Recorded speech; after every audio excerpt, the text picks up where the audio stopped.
Let's start with available to promise.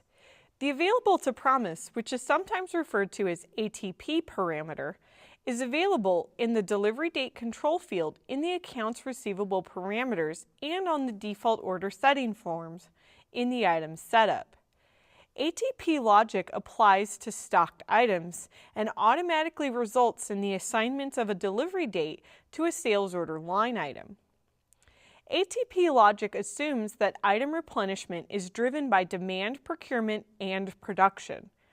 Therefore, delivery promises can be made or based on scheduled receipts within the horizon that is defined by the ATP time fence. The optional consideration of planned orders as scheduled receipts would be applicable when most planned orders are used to create actual supply orders. You can learn more about ATP in the Microsoft Dynamics AX 2012 Discrete Manufacturing series. Next, let's talk about capable to promise. Capable to promise, which is referred to as CTP, logic generally applies to make-to-order items and automatically results in the assignment of a delivery date to a sales order line item. CTP logic considers components, on-hand inventories, and their lead times to suggest a promised delivery date. For example, when no component inventory exists, the promised delivery date reflects the item's cumulative manufacturing lead time. The CTP logic is conceptually similar to the explosion logic for a sales line.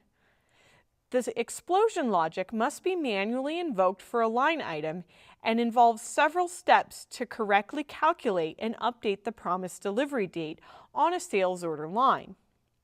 You can learn more about capable to promise in the Microsoft Dynamics AX 2012 Discrete Manufacturing series. You might be wondering how AX calculates the earliest delivery date. Several factors can help determine the earliest possible delivery date to the customer when you use the delivery date control functionality. AX 2012 uses certain factors to base its calculation of the earliest possible delivery date for a sales order. Consider the following factors when calculating the earliest possible delivery date. The delivery date control method, whether it's none, sales lead time, ATP, ATP plus the issue margin, or CTP. The coverage calendar, the order deadlines, the transport time, the transport calendars, and customer receipt calendars. The last major factor in delivery date control is sales lead times. This is the number of days that you can use on all activities from receiving the sales order until you ship it. These activities can include the following: sales administration tasks, conducting checks on items before shipping them, and warehouse administration. The sales lead time is a default value for all items you sell from your company. However, you can notice that the sales lead time on individual items overrides the lead time in the accounts receivable parameters form.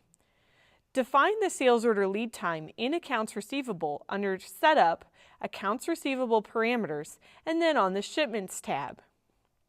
Considering the sales lead time, if you try to specify a requested shipping date that falls before the first possible date, the system generates a warning and asks you to find another available date for delivery. The system proposed ship and receipt dates can be overridden if you click Disable Delivery Date Control. In this case, the system accepts the dates that were originally proposed, although you cannot force the system to accept a closed date in the calendar or a date in the past. Let's review how to make calendars and link them to warehouses and customers in the next lesson.